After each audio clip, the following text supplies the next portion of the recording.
नमस्कार।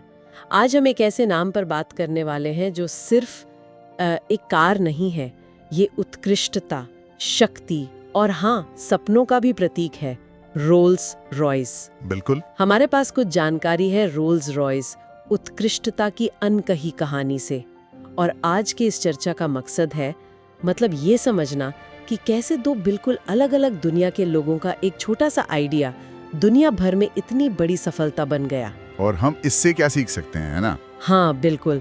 जरा सोचिए, इंग्लैंड का कोई गैराज, वहाँ तेल और महत्वाकांक्षा की गंध फैली हो और सामने एक ऐसी मशीन हो जो इतनी बेहतरीन, इतनी शांत, भव्य कि लोग उसे सिर्फ गाड़ी नहीं, जिंदगी जीने का एक तरीका कहें। कमाल की बात है। तो सवाल ये है कि ये सब शुरू कैसे हुआ? हाँ, कहानी शुरू होती है दो बहुत ही अलग इंसानों से। कौन थे वो? एक थे हेनरी रॉयस, गरीबी से उठे लेकिन जबरदस्त इंजीनियर, और दूसरे चार्ल्स रोल्स, अमीर परिवार से, कारों और रफ्तार के शौकीन। बिल्कुल अलग पृष्ठभूमि। हाँ, बहुत अलग। रॉयस जिन्होंने शायद 9 साल की उम्र से काम करना शुरू कर दिया था, उनका एक ही सिद्धांत था, जो भी करो उसे इतना अच्छा करो कि कोई नजरअंदाज ही न कर पाए। वाह। और रोल्स? रॉयल्स के पास सब था, पैसा, अच्छी शिक्षा, घूमना फिरना, लेकिन उनका जुनून था कारें, खासकर नई और तेज कारें। तो फिर ये दोनों मिले कैसे? किस्मत? हाँ, कह सकते हैं। कहते हैं एक व्यवसायी ने मिलवाया था उन्हें। जब रोल्स ने रॉयस की बनाई कार देखी ना, तो वो हैरान रह गए। क्यों, क्या खास था उसमें? अरे, वो खड़खड़ाती नहीं थी, पेट्रोल की गंध नहीं आती थी और अविश्वसनीय रूप से शांत थी। अच्छा, उस जमाने में तो ये बड़ी बात रही होगी। बहुत बड़ी। कहते हैं रॉयल्स ने वहीं मौके पर ही रॉयस से कहा, तुम बनाओ, मैं इन्हें दुनिया को बेचूंगा। बस इतना ही? मतलब कोई लंबा चौड़ा एग्रीमेंट, वकील? नहीं नहीं, कुछ नहीं, सिर्फ एक हैंडशेक, जुबान पर विश्वास पर। कमाल है। और शायद यही पहली गहरी बात छिपी है कि बड़ी साझेदारी है ना, वो सिर्फ पैसे या कागजों पर नहीं टिकती, वो साझा जुनून पर टिकते हैं। हाँ, साझा जुनून और एक दूसरे की काबिलियत पर भरोसे पर। एक बनाने वाला, दूसरा दुनिया को बताने वाला, दोनों अपने अपने काम में माहिर। और उन्होंने सिर्फ कारें नहीं बनाई, उन्होंने तो बड़े ऊंचे वादे भी किए थे, है ना? हाँ हाँ, जैसे कि हमारी कार जिंदगी भर चलेगी, या फिर वो मशहूर बात, कार के अंदर सबसे तेज आवाज घड़ी की टिक टिक होगी। ये तो सुनने में ही अविश्वसनीय लगता है। क्या वो निभा पाए ये वादे? बिल्कुल निभाए।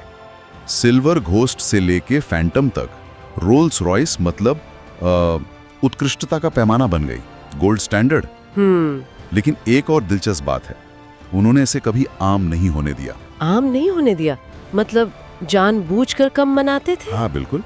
उनका मानना था कि अगर कोई चीज हर किसी के पास हो तो फिर वो खास नहीं रहती। ये जो एक्सक्लूसिविटी है, ये उनकी पहचान का हिस्सा बन गई। ये तो बड़ी अनोखी रणनीति है। फिर पहला विश्व युद्ध आया, उसने तो सब कुछ बदल दिया होगा। हाँ, वो बहुत मुश्किल दौर था। ज्यादातर कंपनियां तो बंद होने की कगार पर थीं। तो रोल्स रॉयस ने क्या किया? वो रुके नहीं, उन्होंने खुद को बदला। कारें बनाना मुश्किल हुआ तो उन्होंने हवाई जहाज के इंजन बनाने शुरू कर दिए। हवाई जहाज के इंजन कार कंपनी ने? हाँ, और वो इंजन इतने जबरदस्त, इतने भरोसेमंद निकले कि पायलट कहते थे कि वो उन पर अपनी जान दांव पर लगाने को तैयार हैं। अरे वाह। तो यहाँ दूसरी बड़ी सीख मिलती है मुझे लगता है। क्या? कि जब हालात बदलें, खेल बदले, तो अपनी रणनीति बदलो, अपने हुनर बदलो, लेकिन अपने जो मूल सिद्धांत हैं जैसे गुणवत्ता, उत्कृष्टता, उन्हें कभी मत छोड़ो। हुनर बदलो, मानक नहीं। सही कहा। बिल्कुल। अच्छा, और वो जो कार के बॉनेट पर एक छोटी सी मूर्ति होती है, स्पिरिट ऑफ एक्सटेसी, उसकी भी तो कोई कहानी है? हाँ, वो सिर्फ एक डिजाइन नहीं है, उसके पीछे कहानी है, थोड़ी दुखद भी। अच्छा, बताइए जरा। वो असल में एक गुप्त प्रेम कहानी का प्रतीक है। एक महिला थी, एलेनोर थॉर्नटन। वो एक रोल्स रॉयस एग्जीक्यूटिव की गुप्त प्रेमिका थी। उनकी समुद्र में डूबकर मौत हो गई थी। ओह। तो ये मूर्ति उनके सम्मान में बनाई गई। ये धातु में ढली हुई एक भावना है, जुनून की कहानी है। ये ब्रांड के मानवीय पहलू को दिखाता है। ये तो बहुत मार्मिक बात है। अच्छा, एक सवाल और। आज के ज़माने में जब फरारी है, लैम्बोर्गिनी है, इतनी तेज़ रफ्तार गाड़ियां हैं, फिर भी जो बड़े बड़े लोग हैं, अरबपति हैं, वो रोल्स रॉयस क्यों चुनते हैं? ये रफ्तार के बारे में तो है नहीं? नहीं, बिल्कुल नहीं। ये रफ्तार के बारे में है ही नहीं, ये पहुंचने के बारे में है, रेस लगाने के बारे में नहीं। पहुंचने के बारे में मतलब ये उस आत्मविश्वास का प्रतीक है जब आप अपनी सफलता में इतने स्थिर हों कि आपको किसी से रेस लगाने की, कुछ साबित करने की जरूरत ही महसूस ना हो। शायद यही तीसरी और सबसे जरूरी सीख है कि असली लग्जरी, असली विलासिता दिखावे में नहीं है। तो किस में है? वो है इतना अच्छा होने में, उत्कृष्टता के उस स्तर पर पहुंचने में कि आपको कभी उसे साबित करने की, चिल्लाकर बताने की जरूरत ही ना पड़े। आपका काम खुद बोलता है। तो रोल्स रॉयस की कहानी सिर्फ एक कार कंपनी की कहानी नहीं है। नहीं, बिल्कुल नहीं। ये एक विजन की कहानी है, दो अलग दुनिया के लोगों की साझेदारी की कहानी है, परफेक्शन की, पूर्णता की लगातार खोज की कहानी है, और हाँ, समय के साथ ढल जाने की अनुकूलनशीलता की कहानी है। और शायद ये कहानी हम में से किसी की भी हो सकती है ना? हाँ, क्यों नहीं। हो सकता है किसी का सपना उनके दिमाग में रॉयस के पहले इंजन की तरह बैठा हो, बस उसे बनाने का इंतजार हो। और शायद उनका चार्ल्स रोल्स, वो सही साथी, सही निवेशक या सही सपोर्टर बस कहीं आसपास ही हो, एक हाथ मिलाने की दूरी पर। तो अगली बार जब आप किसी रोल्स रॉयस को सड़क पर बिल्कुल चुपचाप, शान से गुजरते हुए देखें, तो याद रखिएगा, ये सिर्फ मेटल, चमड़ा और कांच नहीं है।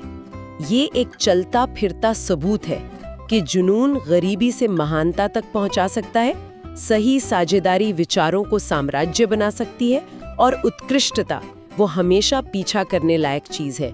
तो सवाल ये है, आपकी रोल्स रॉयस क्या होगी? अगर इस कहानी ने आपके दिल को छुआ है तो इसे अपने तक ही सीमित न रखें, इसे अपने परिवार और दोस्तों के साथ साझा करें ताकि वो भी प्रेरित महसूस कर सकें। और अगर आप ऐसी ही उम्मीद और प्रेरणा से भरी और कहानियां चाहते हैं तो हार्दिक एक्स ये सब्सक्राइब बटन दबाएं।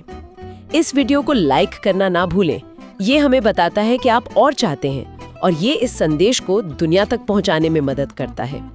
आइए मिलकर थोड़ी और रोशनी फैलाएं।